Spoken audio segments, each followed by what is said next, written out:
The first round is complete, and we move on to round two. We'll get to all those picks along with a bunch of Sharks talk tonight on your special edition, playoff edition of Pucknology After Dark.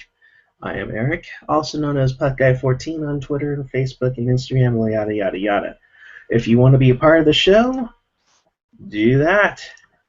Hashtag Pucknology After Dark. You can tweet any of us, PuckGuy14, at AJ_Strong, at JAlexander46, who should be coming on any moment now, hopefully, at ChrisJWS, or the actual account itself, Pucknology. Guys, the first round is in the books. AJ Strong and Chris JWS with me. Like I said, Gentry will be on shortly.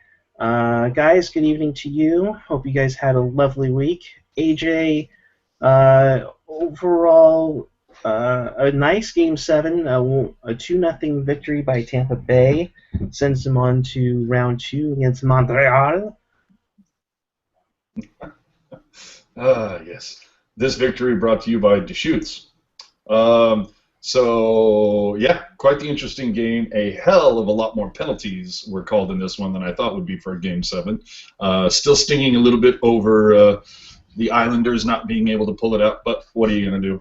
But good series. I didn't think Detroit was going to go the distance. I think I had the Lightning in 6. So, you know, good hard-fought series. I'll be honest with you. I only really paid attention to Game 6 and Game 7 because I was too busy watching the other games and wasn't too interested in Detroit-Tampa. But how'd you enjoy it there, Chris?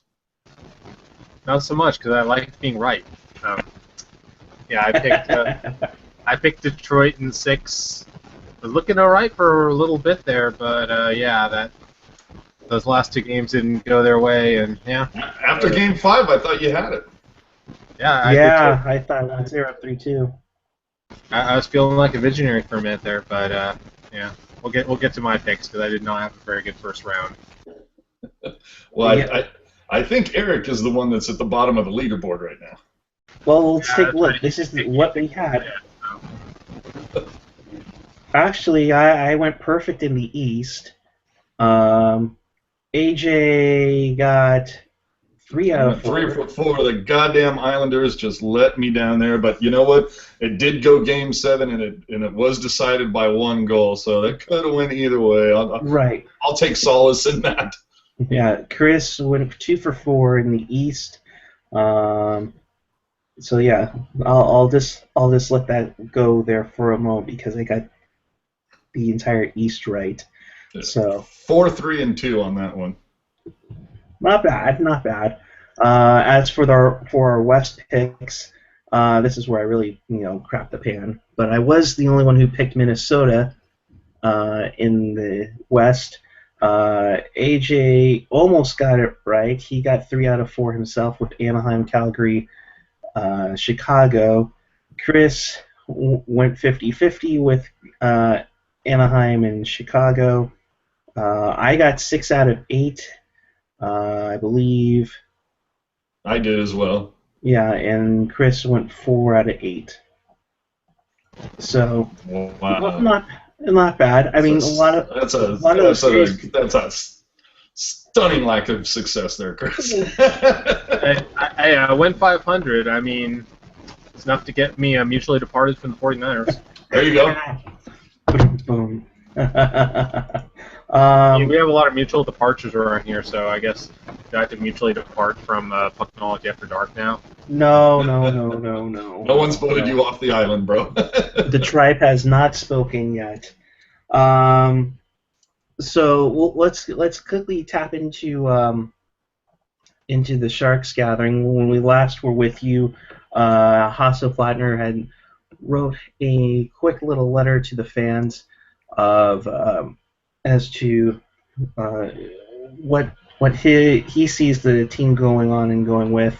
One of the things we were puzzled by was the new arena deal, which kind of was very vague into that. We got some clarity the other day from AJ's favorite COO, John Totora, um, saying that it was finalizing a new lease for the Sharks to continue to play and operate at SAP Center beyond 2018. Although many were talking to Mark Purdy in his article in the Mercury News, how they are kind of starting to get a thinking of an idea of how they're either going to do a massive refurbishment of SAP Center or try to build a new arena for San Jose and the Sharks, and I guess Barracuda for that matter. Guys, your thoughts on thankfully an update, let's put it that way, so that we have a clear idea of what's going on, because I think it would have been surprised out of nowhere if there was a new arena deal coming.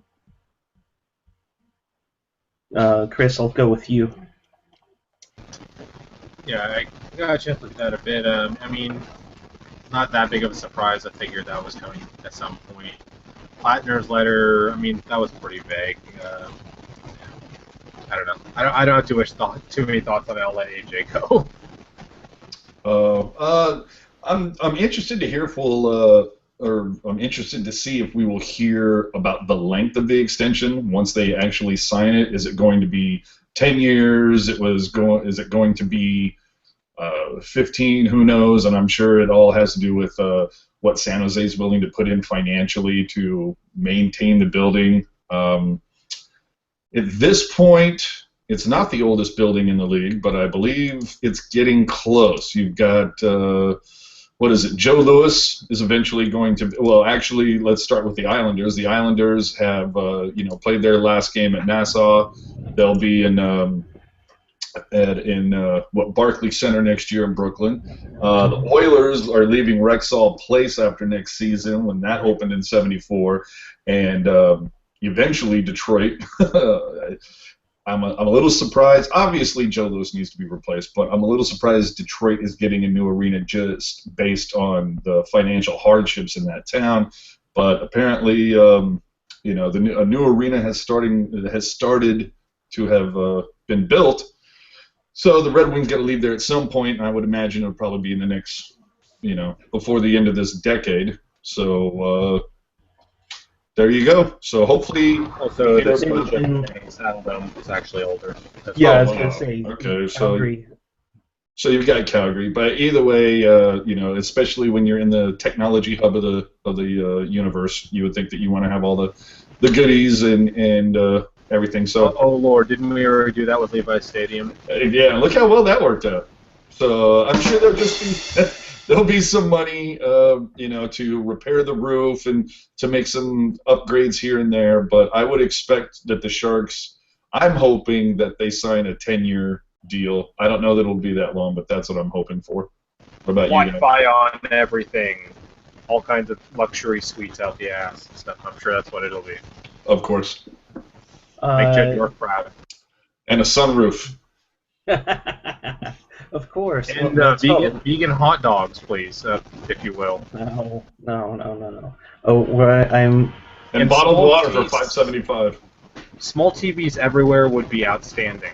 Well, let's kind of touch up on this along with the arena deal. So, what amenities would you like to have if the Shark Tank were either refurbished or we get a new arena?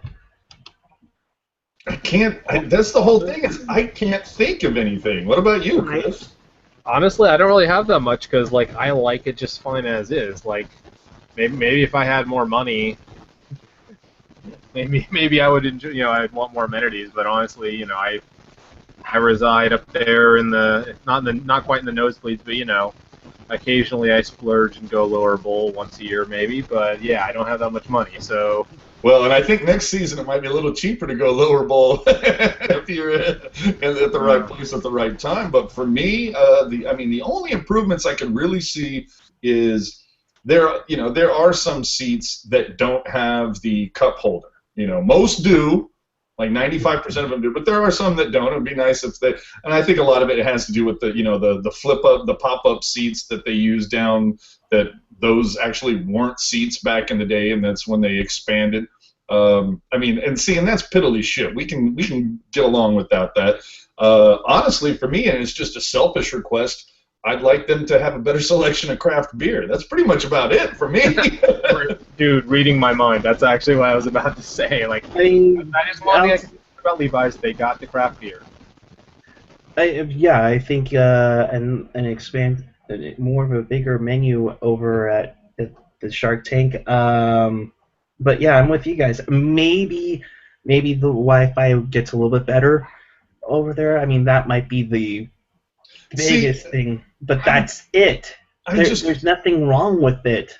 Yeah, So I don't know that you can bitch too much about the Wi-Fi, because even if they have routers and stations set up at every other seat, when 17,000 people are all trying to hop on at the same time, it's going to bog down no matter what. So. Actually, it's not that bad at Levi's. Like, I mean, but again, we've already been over this. Yeah. There are ways to do that. I mean, you should know. You work for Cisco. Yeah. Well, but you know what though? It comes down to when I'm there. I'm not spending a whole lot of time on my phone, and whenever I have, I'm pretty much able to like get information relatively fast. So I don't think it's that bad. Like I've said, we've discussed before, like some of the changes they did made. Obviously, they added the LED ribbon, they updated the scoreboard, and what might be my all-time favorite change beyond the scoreboard is the addition of all the screens in the mezzanine. The how they changed the signage, so when you're walking around, you can still follow the game. That I thought was fantastic. Like I said, I don't have a complaint. There's really not a bad seat in the house. It's one of those things where it ain't broken, don't fix it. Right. I'm with you guys. I mean, we could probably go for at least another 20 years at the tank before we even consider going for a new rink. And the next subject would be, where are we going to put the new rink if you have everything literally along West Santa Clara Street with San Pedro Square and all the other restaurants in the area. If you put it someplace else, like if you put it where the A's are supposed to build their ballpark, it's gonna. I don't know if you're gonna have that pulse or vibe to go eat, then go to the tank or the new tank or whatever. Again, get contact with us on Twitter at AJ_strong, at PuckGuy14, at ChrisJWS. Gentry, where are you? Hashtag Pucknology After Dark. I throw that out there. Well, getting back to your point, if they put it to where the A's are, it's essentially just across the street. I don't know that that's that big of a deal. You're obviously going to have a couple businesses, and I do believe there's a house or two. I think there's at least one house that's like right next to the light rail tracks. That's an actual, it's somebody lives there. That's an actual house that they didn't want to sell. So obviously that stuff needs to be taken into consideration. But what about, correct me if I'm wrong, and they might very well be, didn't the Warriors play at the San Jose Arena for a year or so while their building was being redone? Right, yeah, they played 96-97 at the Shark Tank for a year, and they kind of had a little bit of an agreement for like a few years that the Warriors would come down to San Jose to play some preseason games, and the Sharks would go up to Oakland. I think they did for a couple preseason games, and that was it. But yeah, so I mean, you could probably do the same thing either in Oakland, or if it's by the time the Warriors get their new arena, they might go up there.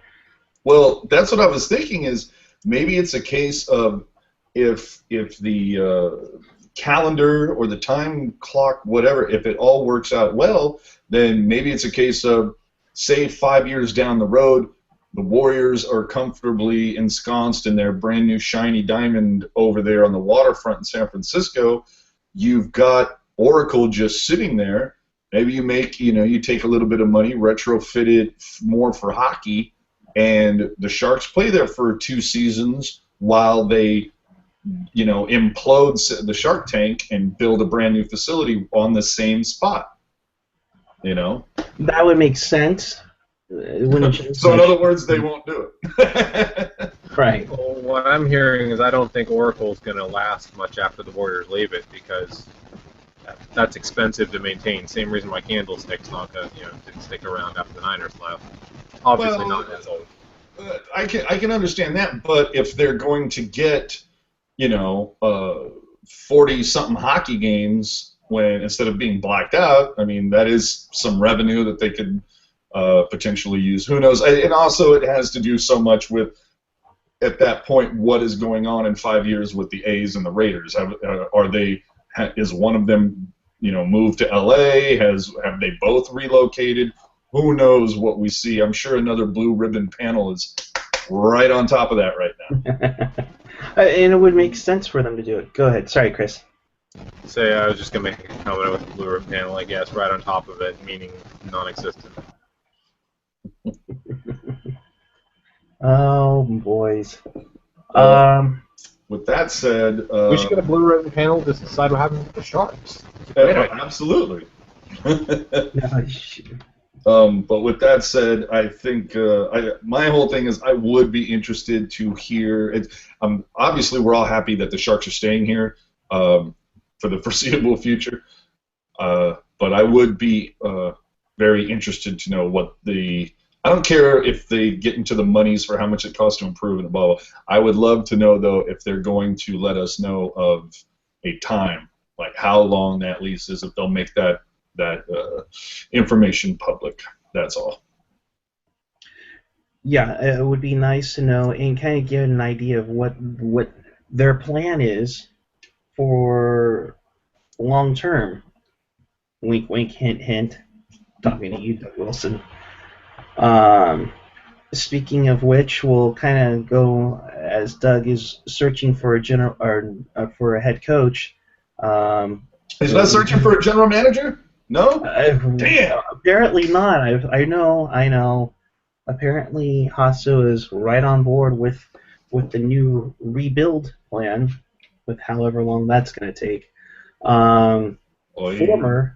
Former Sharks head coach Todd McClellan is going to be coaching at the World Championships. He will have Brent Burns on his roster for use. I'm going to throw this to you, AJ, to start off because you were the one who came up with this idea. Could Todd McClellan use Brent Burns as a forward at the World Championships just to give one more FU to Doug Wilson? Could he? Yes. Will he? Probably not. But what a great I mean, that'd be like one of the all-time troll moments ever in hockey. That it's the fact that you handcuffed Wilson, you forced him to play Burns, despite what everybody else was saying. And yeah, he put up some great numbers on defense as an offensive defenseman, but let's call it what it was. It was it was a nightmare. His giveaways. He needs to be that power Wookiee forward that he was last season, and it would be a great troll kind of as we've heard that it's it's all good between Wilson and McClellan, and it was a mutual parting of what. All I know is if I see Burns at forward at any moment during the championships, that's a no. Things weren't exactly hunky-dory in that camp. How about you, Chris? I don't expect it. I mean, because I don't think it would be one more FU to Doug Wilson because he hasn't really said FU to Doug Wilson at all. I do tend to. Well, I didn't mean one more, but. Yeah, I mean that's off of what Eric said. I think McClellan tends to take the high road with a lot of things, and I don't know. If he did, it'd be curious. But all the things we've been hearing so far say it won't. It would definitely be funny if it happened. It would definitely be funny. But I don't expect it, and it's kind of a non-story to me until it actually happens. Yeah. Well, then, Eric, you're on mute, buddy. There you go. Sorry. It would be very interesting if he did, but yeah, I can't see it happening. Unless somebody gets hurt, I can't see it happening. Plus, now with the first round completely over, you're definitely going to get more people coming in. I believe he's also getting Sidney Crosby um, now that Pittsburgh's out of it.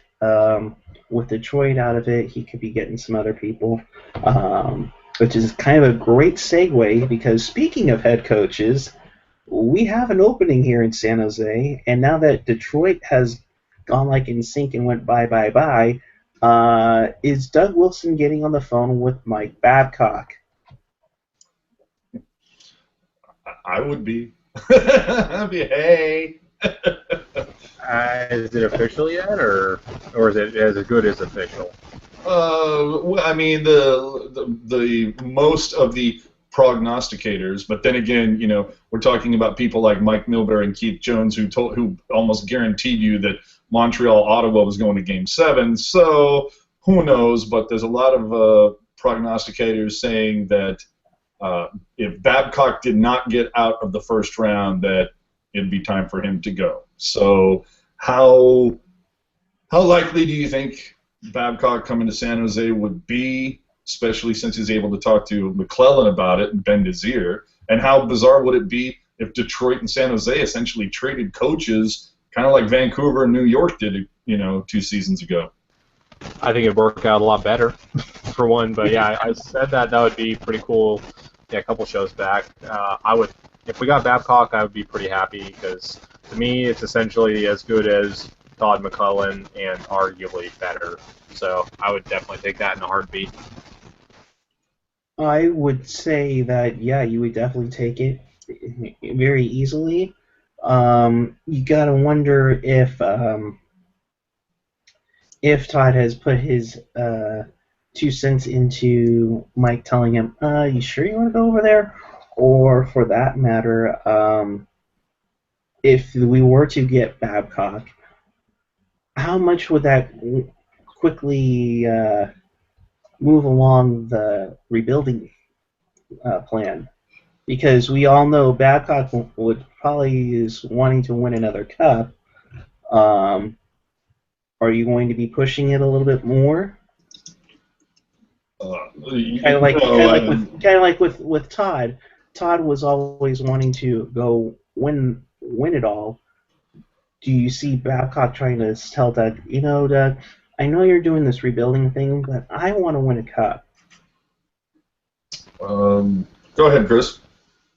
Well, I don't think Mike Babcock is like that close to retirement, unless I could be completely wrong. But he's only 52 years old according to Google here, and I'm sure. Yeah, I mean every coach is gonna say I want to win the cup, honestly, because you really want to, rebuilding or not, do you want a coach that says they don't want to win the cup? But I don't know. I don't think this rebuild is going to take all that long. I think maybe one more season at the most. That or it epically fails and they really, So I don't know. I don't think it'd be a problem. The only issue I think is the one you mentioned, where Babcock might get a call from McClellan and be like, you probably don't want to touch that.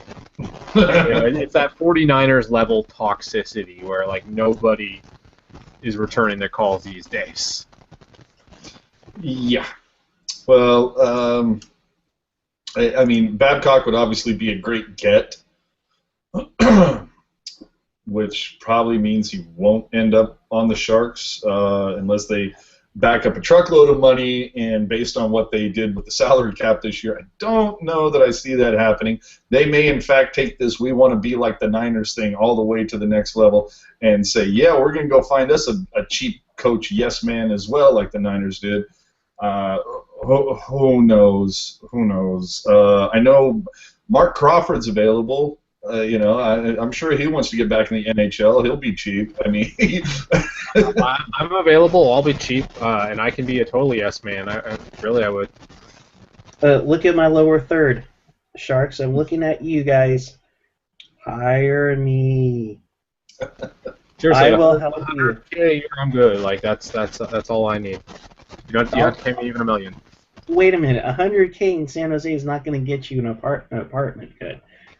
Oh, will it? Really? Dude, I don't think it's not that expensive here. Oh, It's pretty bad, bro. It's pretty bad. Um, You're telling me I'm out on the renter's market right now. yeah. yeah. And rent is, geez, it's more than a mortgage. But anyway, okay, we're getting off topic. Anyway, Babcock, yeah, that would be a great get. I don't see it happening. I think we'd see Bilesma before that, if anything. Wait. Randy Generation Carlisle. X-Wing, he brought up Bilesma before me, so don't put it Okay, on all him. right. Yeah, I did. It wouldn't be Carlisle. Pucknology if Eric didn't bring up Biles. He didn't Carlisle. say it this time. Sure you didn't. Carlisle. Sure you Carlisle would be a. I don't think that would work here at all. Carlisle would be a nightmare. That Did was. any of you read Fear the Finn's breakdown of Carlisle? Just like Yes, I did. That was- And that's yes. Fear the Finn just nailed it. Just point out every single thing that he did wrong. And you even look at some of the, I mean, look at some of the coaches that are in it right now or just got knocked out of it. You look at Willie Desjardins in Vancouver. There were people calling for his head because he wasn't giving the Sedins enough time on the ice, or he was giving too much time to Bieksa. It was insane with what was going on there. Not to mention the fact the go between whether it's like, do we go with Eddie Lack, do we go with Ryan Miller, and it's like Jesus Christ, it's like 4 years ago all over again between Schneider and Luongo. So who knows what the hell's going on up there. I think we also believe that Hitchcock is going to be out of a job now. Hitchcock is 62, and will trap hockey? Will a neutral zone trap hockey game? Will that work in San Jose, guys? if it wins. And honestly, the trap might help our pathetic defense. Like if there's one way to help them out a bit, that is it right there. True that. Eric? I just can't see it. I mean, if it wins, yes, but I mean, anything outside of that, I mean, it's going to be boring as hell. And I mean, didn't we kind of already go? I mean, we didn't really have a trap with Constantine, but he played a very defensive-minded game, which kind of stifled some of the offensive talent that the Sharks had in that time. Yeah. To the point where, I mean, where a number of the players were saying, "I want to get out of here" in year 3. Yeah. Well, like I said, I mean, we can sit here and debate over the coaches or who it should be, who it could be, blah blah blah. It's we'll know when we know. I think the big point was St. Louis and Detroit are out early, and I think that and with everything that we've heard rumored about them, it wouldn't surprise us to see Hitchcock and Babcock available in the coming days. But moving on, Kevin Kurz came out with a piece a day or two ago that essentially talked about that there have been no talks with Niemi getting any type of, well, there's just been no talks. Whether it's we're going to trade your ass, whether it's we're going to talk to your agent about an extension. Did anybody expect there to be any talks? You guys? But it's early still, and I think they're going on the 49ers plan. No plan. So Yeah. what does that mean? Wait until somebody else comes knocking, and then if no one does, get them on the cheap? Basically, yeah. I mean, that was their plan with Harbaugh. It was like, hey, let's get rid of him, and then, yeah. I don't know. I may be a little too cynical. We'll see how the free agent market shapes up, because I think that also might be part of it, is they might wait for him to hit the market, see what the offers are out there, because I think maybe they're hoping to get him at a cheaper rate when he sees what's, because it could be that he might be asking for more than they're willing to pay, and they think he hits the market, he'll see what he's actually going to get. They might be able to get him cheaper that way. But there's not a whole lot out there in the market outside. I mean, Are you serious? Andrew Hammond and Devin Dubnyk. I mean, compared to Nemo. Who would you rather have out of those three? Out of those three right now, I'll take Dubnyk out of those three. Okay then. So you already know what you have in Niemi. I don't know that people know what they have in Hammond yet. It's only gotten half of a season, but there's the potential of Talbot in New York. The guy that was somebody else on my and then if they go with Hammond, Ottawa has two other goaltenders. Who's the other starter there? Anderson. Anderson, yeah. So if they keep one, chances are they're going to let go of another one. And it's already been speculated. Somebody on Twitter had mentioned that the Senators had already kind of quietly are making moves to re-sign Hammond, which essentially puts Anderson on the block, probably. So you have that option. Anderson's pretty old too, though. I think isn't Anderson like in his late 30s? I believe so, but look at Luongo. But you also look at, I think they also have, what is it, Lehner? And he's been out for a while with concussions and everything, so they might just push him out and go with, But I'm saying that there's a lot. I think there could be a good amount of goalies on the market this season. You also got like I was saying earlier, you have the issue with Vancouver. Do we go with Lack? Do we go with Miller? I mean, I think Miller was only signed for one. No, actually, I think it's 2 more seasons, but it's not at a friendly number. I believe it's $6 million a year. But if they can find a dance partner, I bet you Miller is expendable next season. And look at the situation in Calgary. Hiller, and you look at what's happened. Hiller's had good spells. He's had bad spells, and Ramos come in and done well. So maybe the play of one of those guys, especially going into this next round, maybe we see either Hiller, and I believe I already saw something tweeted out that Hiller is getting the first start against Anaheim in the second round. Maybe it's a case of if Hiller, blows up and has an awesome series against Anaheim, and don't think that, Hiller, his former team, he's going to be motivated to have a great game one, so maybe that makes Ramo expendable for Calgary. So yes, the age-old play such and such player against their former team because it makes them play a better thing. Like that. Yeah, I love that. That worked great with Niemi and the Blackhawks. Exactly. Yeah, you notice how often they just shot glove side high, glove side high, glove side high over and over and over again. Absolutely. And as Generation X just tweeted out, we're all smoking some shit if we all think that Dubnyk is hitting the free market, which goes to show you, wasn't he with Edmonton like a season ago? He was with Edmonton. I think he went to Nashville, then to Arizona. But it just goes to show you, like, Edmonton, the fuck are you doing? I mean, that can't be thought, though. Like, I feel like I'm getting stoned right now just watching it. That's just like I know. I was like, whoa, trippy. Oh, dude. But speaking of Edmonton, Peter Chiarelli named president and general manager.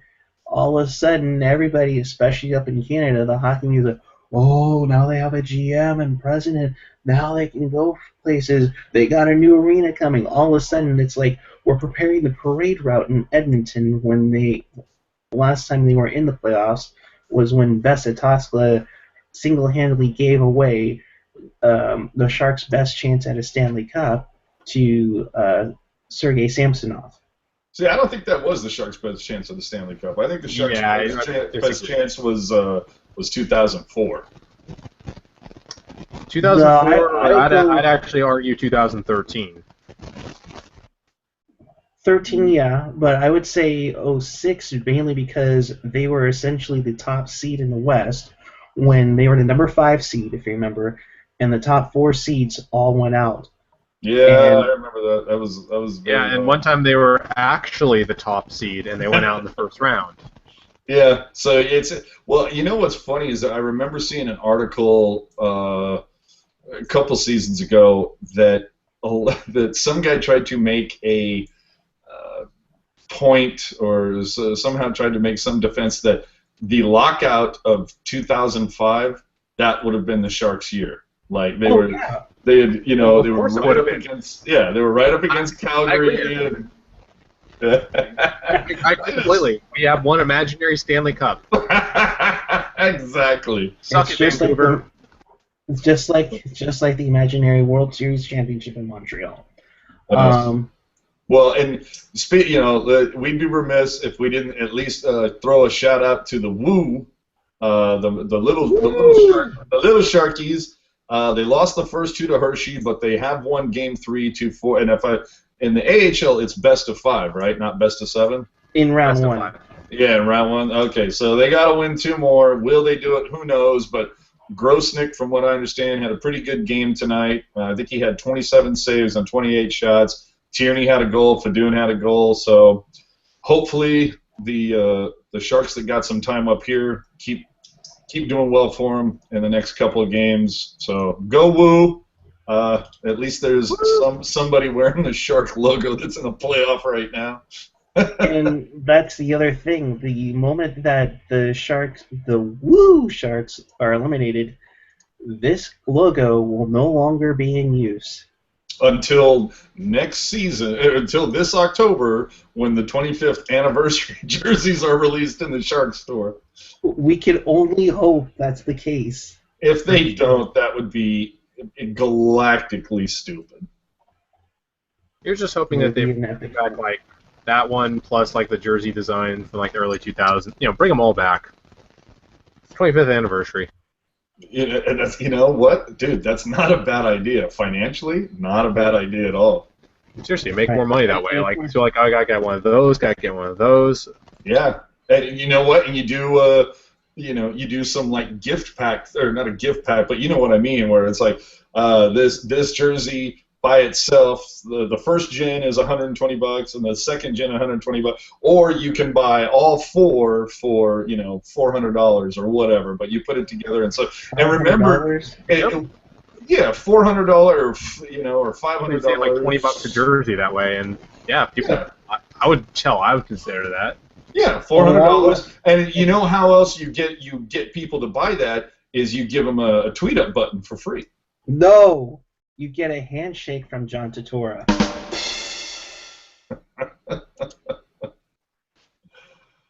You just gave me so much money. Thank you. No. My goodness. Let's go to the tweets really quick before we get to our predictions for the next round. Looking on here. Crispy Churro with the 0. Good evening to you. We've missed you, bud. He was talking to me earlier about how the Sharks, the only thing he would change to the Shark Tank is to increase the capacity. Originally, he was saying that it's the lowest capacity of any arena in the NHL, which isn't the case. MTS Center in Winnipeg, the Ponda in Quackenheim, where the Islanders are going to Barclays Center, Rexall Place, apparently the barn in Glendale and Nashville are smaller than the Shark Tank. So that's very interesting. Oddly enough, Florida's barn holds like 22 or something. Which one? Though, oh crap, what the hell is it called? That's like what, four seats for everyone in attendance, I think. You can just stretch out. Yes. That's where they need, the theater seats where the armrests just can come up and you can stretch out. You can watch the hockey game like this. They should just remove all the seats and like put in those like giant blow-up seats that that they use on when they do the what's it called? Like you know what I mean? When they do at the Shark Tank, when they do that, they all go in circles. Yes. That would be fun. Especially after they drink a few. Oh my goodness. Gen X was saying, I guess I get what it was too. I guess Chester Chiva was saying, so Babcock Sharks. Gen X replied back to him, laughed my off, not a chance in hell. Hasso will run this team to a budget. Did you self-censor yourself after we've said fuck like 20 times? I'm trying to keep it PG. There's a method to the madness. One that fits his loss protection algorithm. Well, somebody had actually tweeted out. It might have been Mark Purdy, but I saw something about the Sharks are like 5% of his financial portfolio. Do you think he cares more than 5% about them? right? Well, you know he cares mostly about SAP because that's That's been the whole thing, which Generation X has consistently pointed out that it's like buying the Sharks was just his way to get SAP's foot in the door with the NHL, and now you see SAP's logo over everything in these I'd be playoffs. curious if there's anything actually. It's a cool theory, but I'm not sure. Is there any actual like substantiation to that? No, I'd be curious. Gen X, feel free to tweet me anything. I'm curious actually. Somebody give Gen X the link to jump in on the conversation. It's clear Gentry and the other person we invited aren't going to be able to make it today. Get Gen X. There's a bald guy quota around here. So we can only have one. Get him the link. We're magical. Hang on. We do have an exclusive clip. Apparently, Hasso Flatner is watching, and he responded to about how much he cares about the San Jose Sharks. Oh my God! Who the hell cares? Oh my God! Apparently, that's what it's going on there. It's funnier when you don't have it on loop, bro. I'm just saying. Even I can make it a fool out of myself. Production value, everyone. Production value. Serious production value. And once again, for those of you who are all watching, if you do us a favor and hit that little subscribe button down there, we appreciate it. Just throwing that out there, just letting you know. Pass the word along. Pass the word along. Let us know how we're doing. Let everybody know what we are doing. And hopefully next season I know I have a boatload of stuff getting ready for next season for the 25th. Yes, more buttons, people. More buttons. Yeah, there more buttons. No, I've been in conversation. Oh boy, there you go, Chris. Nice. I've been in talks with Randy, kind of going over because there's not a whole lot on the Sharks website about its team history and how the team got here. So you'll be seeing that throughout the summer and throughout next season. We'll be digging deep into the history of the Sharks and 25th all of its anniversary. Way inside. Well, yeah, way after dark, I think, is what one person Yes. tweeted to me, along with with the evil Eric look. Yeah, seriously, dude, you should be like in like some alternate universe in like Star Trek: Next Generation or something. The 25th anniversary. No, there should be a lot of attention paid to the history of the team. Absolutely. Yeah, totally. And Randy was one of the guys who. Was instrumental in getting this team. Absolutely. That little pizza joint on South Almaden, the House of Pizza, I believe it actually has a little plaque inside saying it's the birthplace of the San Jose Sharks. But yeah, we'll dive into that. We're going to have something special on May 9th, which is the actual 25th birthday of the franchise. If you want to check that out before then, Brody's podcast, The Bro Show, you had him on there like a month or two ago and talked about. He touched pretty thoroughly on Randy's contribution there, although I'm sure there's more to be said there. But that's a good thing to check out if you're curious. Yeah, that was a great interview. Yeah, definitely. And there's one on my YouTube channel from when he was actually hosting Evening Magazine during the first lockout. That went into a little more detail about it. Meanwhile, let's go back to what's currently being played right now, and that's the Stanley Cup playoffs. We dive into round 2, what they call the conference second round. I guess they can't call them the conference semifinals anymore for some reason. So Chris is getting all ready there. He's like, yeah, let me go 500 again in the next round. Man, like 2 years ago, I went like 8-0 in the first round. So that was the 2 years ago the Sharks were in the playoffs, bro. Cry me a river. We will begin our predictions and previews with the Anaheim Ducks and AJ's favorite Calgary Flames. Chris, I will start with you. Does Calgary have a shot at upsetting the best team in the West? I'm sorry, what was that something about the 2013 Colorado Avalanche? Or oh, no, wait, sorry, it's Calgary this year that gets lucky all the time. No, they don't. Part of me wants to call for a sweep, but I think they'll get lucky at least once. And Anaheim, if they want luck, they've met their match. Anaheim is also manages to get lucky a lot and consistently. So I'm calling for Anaheim in 5. Not even going to be close. AJ, your thoughts? Anaheim, Calgary. Are you sticking with your Flames, or are you jumping on the Quackenheim bandwagon? Okay, now let me just be clear. Calgary is my team that I'm rooting for in the West. Do I think they're going to get to the Stanley Cup playoffs? No. But the team that I'm rooting for overall plays in the other conference. But for this one, I am totally rooting for the Calgary Flames. But my heart tells me the Ducks are going to take this. But I'm saying this is actually going to be a long series. I think Calgary still has the Cinderella thing going. They've got a shit ton of speed.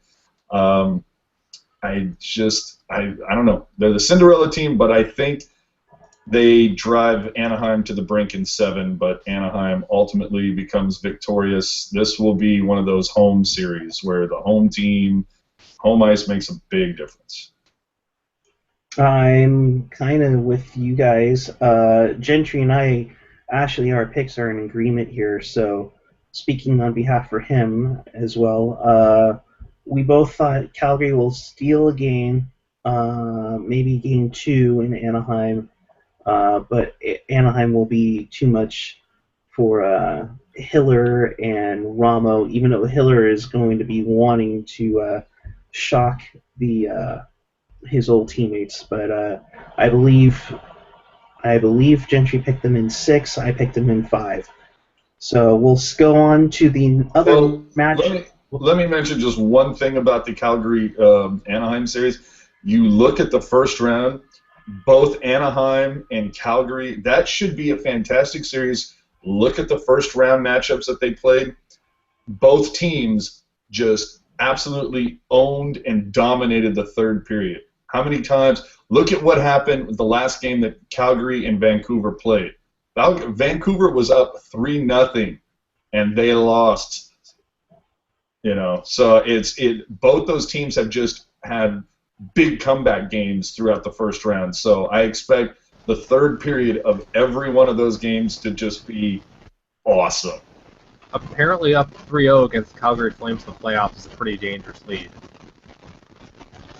Yeah, reaching way back to that one. Okay. There we go. Where's Chicago and Minnesota? We are going on to the other Western matchup, the Chicago Blackhawks against the Minnesota Wild. Let's remind everybody with this, too. While Chicago looks like it's the huge favorite in this series, Minnesota almost leapfrogged them on the final day of the regular season to get into the top 3 of the Central Division as opposed to being a wild card. Chicago has gone back and forth with their goaltenders, but Minnesota has been very dominant with Dubnyk in net, despite one hiccup.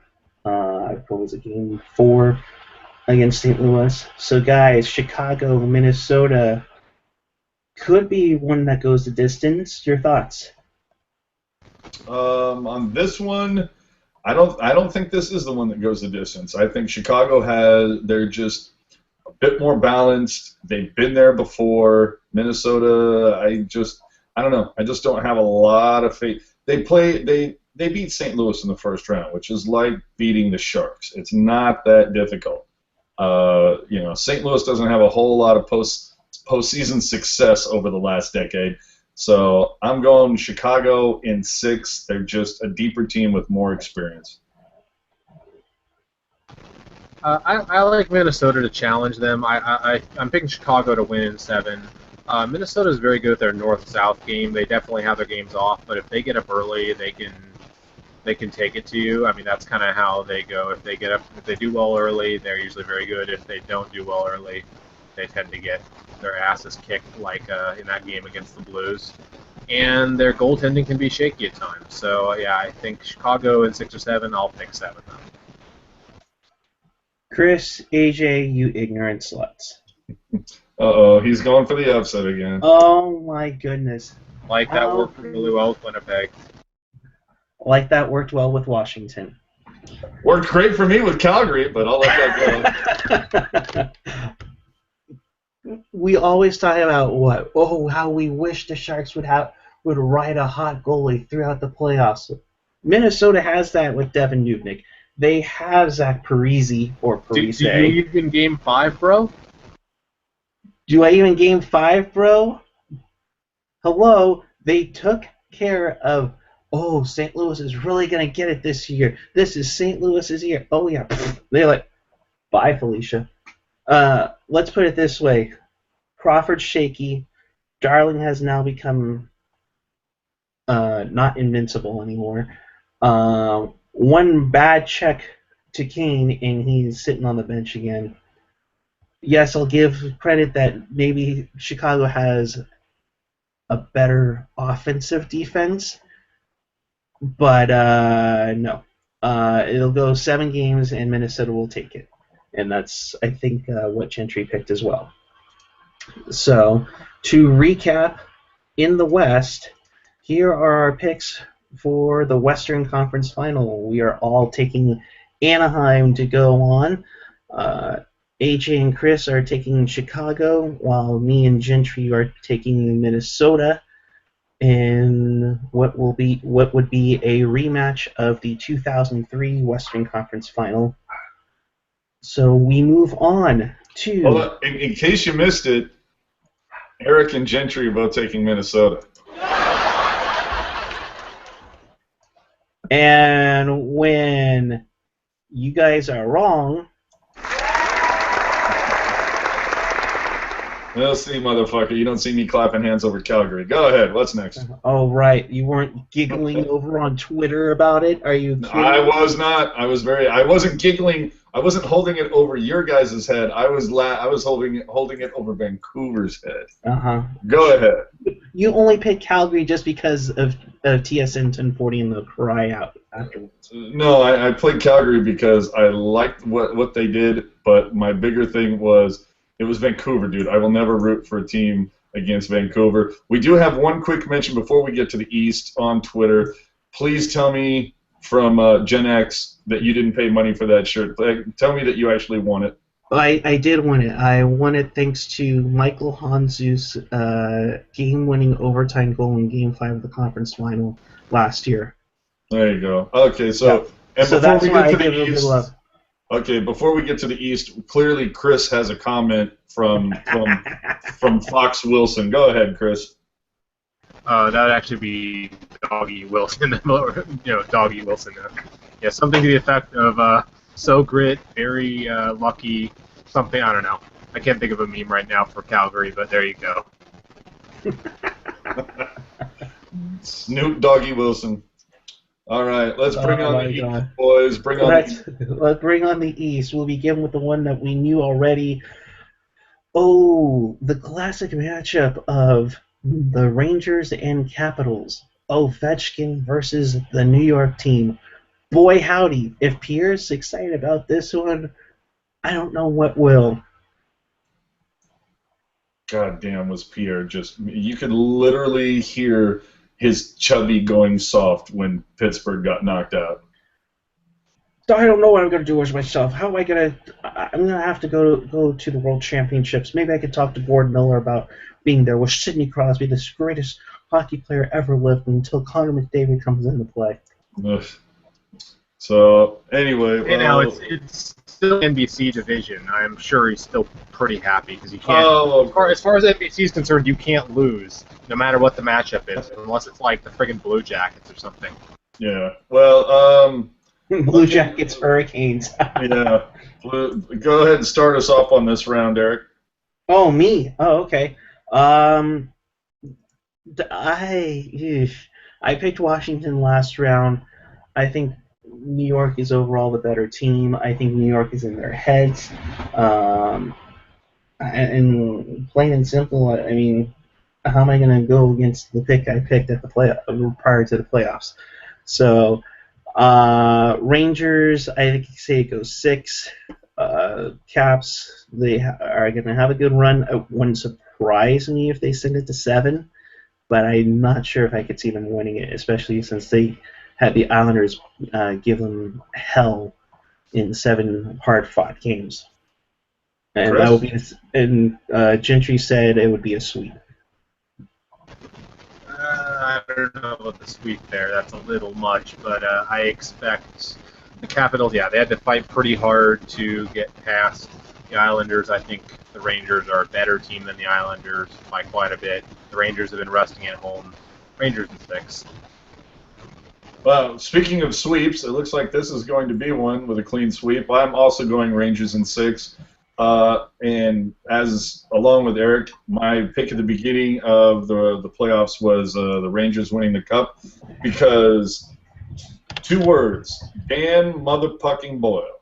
That's who I'm rooting for. So Rangers in Makes 6. you very happy. Oh yeah. And speaking of chubbies, so all right. Well, Rangers in 6. Now let's bring on the those little French bastards. All right, we move on to the other series that we now know is going to happen. This was a very one-sided matchup in the regular season. And can Chris take that photo off? It's yeah, that's extremely so disturbing. Which is why I'm going to leave it up. It is the classic divisional rivalry, which means it'll be on NBCSN at least 4 times next season for Wednesday Night Rivalry. The Canadiens against the Tampa Bay Lightning, who has the most annoying announcer in the NHL. Oh, I call bullshit on that, but go ahead. Dave. Hold on, wait a minute. Steve Ballmer is their announcer? No. Dave Mishkin. This is... Okay, Tech Geeks will get that joke, but go ahead. Hey, Chico, go ahead. That was a funny fucking joke. You missed it. All right. For me, Montreal, Tampa Bay. And there it went. Okay, so Montreal, Tampa Bay. We just saw what happened. Detroit should have beaten Tampa Bay, even though Tampa was the higher seed. They came in good, but they're relying way too much on Bishop. But dude, Bishop looks shakier than an earthquake in Nepal in the first period today. It's not. Too soon? I'm sorry, man. I'm sorry. Wow. A little too soon, man. Too soon. Yeah, to me, Tampa, they're done. And as it was pointed out earlier, Montreal, they're just resting. And I think Tampa is actually a weaker team than Ottawa. So I'm actually going with Montreal and I know initially when I sent my picks over to Eric earlier, I had said Montreal in 6. I'm actually saying Montreal in 5. I think Tampa gets lucky with 1 game and then that's it. And it wouldn't surprise me if Montreal sweeps, but I'm saying Montreal in 5. Chris? I agree with you on pretty much all points there.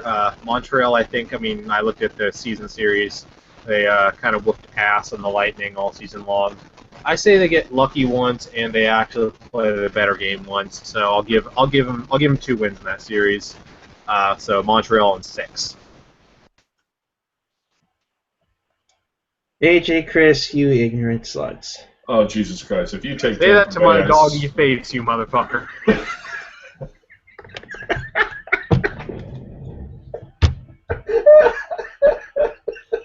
Dude, it's just so disturbing. Like, dude, Generation X, both Generation X and Chester Chivo have to be incredibly proud of that Photoshop right there, dude.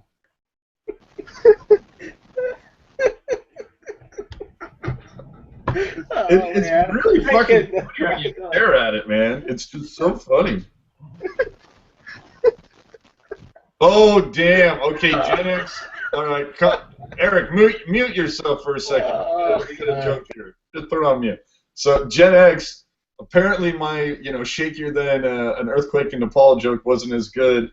Gen X says Bishop looks shakier than a Houston Rockets social media manager. Fired anyone? Fired? Wait, what's this? Didn't you hear about what happened with the Houston Rocket, their Twitter account? With the No, I've been like head down working for like the last week. Okay, let me enlighten you. I don't know the exact story, and I'm sure Gen X can fill you in. But from what I remember hearing, it was a case of the Houston Rockets. I guess they knocked out Dallas. Like I said, I don't follow NBA playoffs whatsoever. I've just heard little bits and pieces. But anyway, Houston sent over, tweeted something. It was like the Godfather, like the horse head in the in the bed, and it said underneath, it said like soon or something. Like I said, I'm probably getting most of this wrong, but I'm paraphrasing. But Gen X can give you the full story. But yeah, basically the whoever was doing the Twitter account for the Houston Rockets was summarily shit canned like within minutes of that tweet going out, and they had to send out the apology. But the best part about it was, from what I heard, the Mavericks handled it like very classy in their Twitter response. But like I said, Gen X I'm sure will have the full story for you. It's a little classier than the LA Kings guy making rape jokes a couple of years ago in the playoffs. I believe he said the effect of, Kopitar getting sexually molested or whatever. Yeah, but the thing about that wasn't the actual LA Kings Twitter guy. That was like a radio personality they allowed to take over the account. It was Kevin from Kevin and Bean that got on there, and the second that they took back the account, the Kings quickly apologized for it. And just to let you know, Gen X just tweeted out what the tweet was. So that was enough to get somebody shit canned. So anyway, where were we? I said Montreal in 5. Chris said Montreal in 6. Eric? And I was saying that you guys are laugh. I'm trying not to. Oh my god, I can't look at that fucking thing. We all forget. I'm just changing to another website. Do we all forget that Tampa dominated Montreal this entire season? We've always seen how you can play very tough against another team while the other one, while your next opponent can be quickly taken care of. And that's what I see with Tampa. I have it going 6 games where Montreal will take 2 at home. Gentry actually was going a little more on the crazier side and actually calling it a sweep. They might get 1, but he says Tampa in 4. Okay, hold on. And you're basing this on what now? How they played each other in the regular season? Basing it on how they dominated the Canadians, and I think they beat them all in all their games this season. So. Okay, yeah, I seem to remember a Sharks team owning the Ducks one year, and then summarily getting the shit kicked out of them by that same team they dominated, getting bounced in the first round. So I'm going to call bullshit on that one because, as we all know, the playoffs are completely different. But the Lightning won the cup. There's that thing of these completely pointless team no one cares about managing to win a cup, like them, the Carolina Hurricanes, etc. That's cute. That's cute, bro. But I got 2 words for you: Carey fucking Price. Let me put it this way: Montreal is going to blow their load after the second round because they will, of course, beat the Bishop.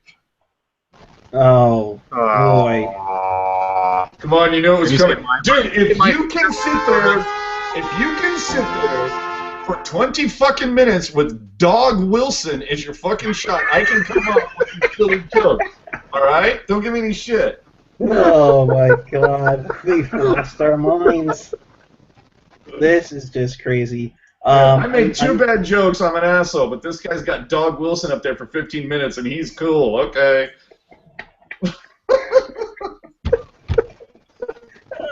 Oh, Jesus Christ. Let's wrap this up, boys. It's getting out of hand.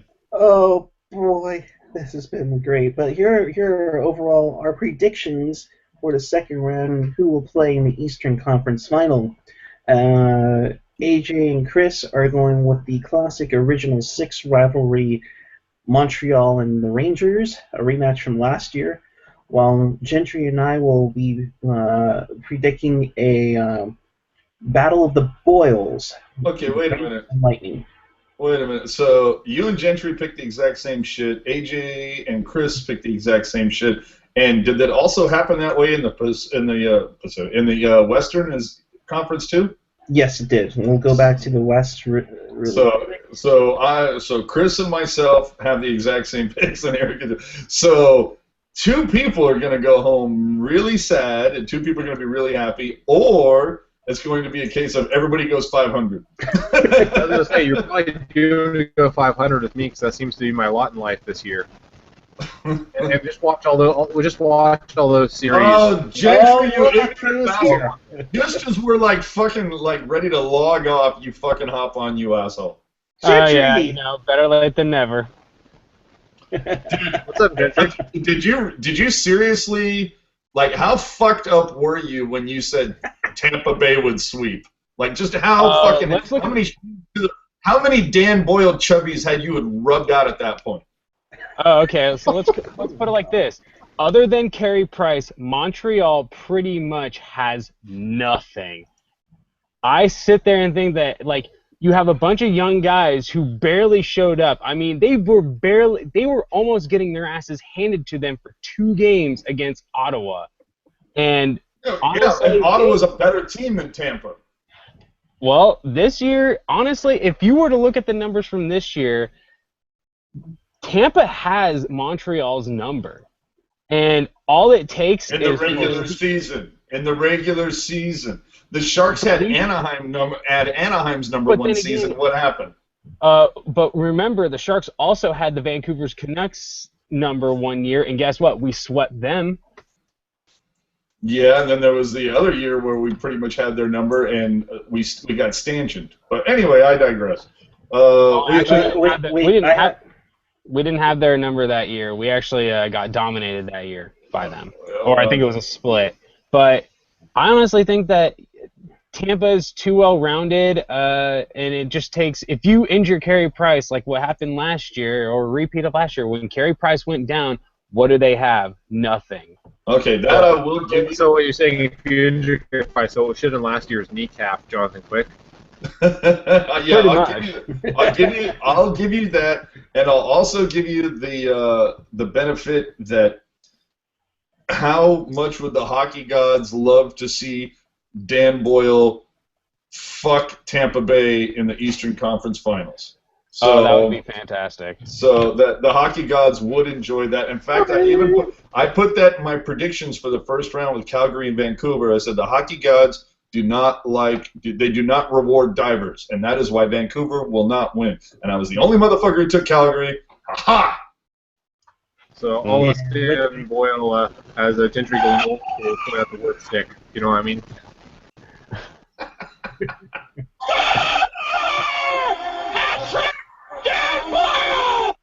Oh, never do that again.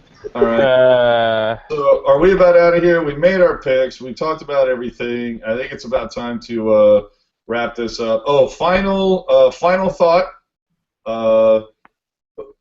Remember this Saturday the massive shark sale at the Shark Tank. So just as a friendly reminder for that. Yes, Saturday. Show up Saturday. Yes. Everybody, show up Saturday. If you can you not show up Saturday? Because that's when I have to be there. So show up Friday. No. All right, you guys can get into this later. Let's just I was just putting that out as a friendly reminder. Chances are I can't imagine there being a whole lot of news in Shark World between now and the end of the second round. So I say chances are we probably won't have a Pucknology for at least a week and a half, because I just don't think there's anything worthwhile to talk about. So we will see you. If we don't see you before then, we will see you after round 2. And like I said, two guys here are going to be really happy and two guys here are going to be really upset, or everybody's going to be like, you know, okay, you jerk off the guy to the right of you. It's all the same. Everybody did, you know, the same. And there'll be about at least one or two of us going, I told you so, I told you so, I told you so. Yeah, that got really boring. Oh, you know what? Final point, though. Somebody mentioned it in Curse. I guess it looks as if they're going to try to buy out Burrish. Did any of you guys see that?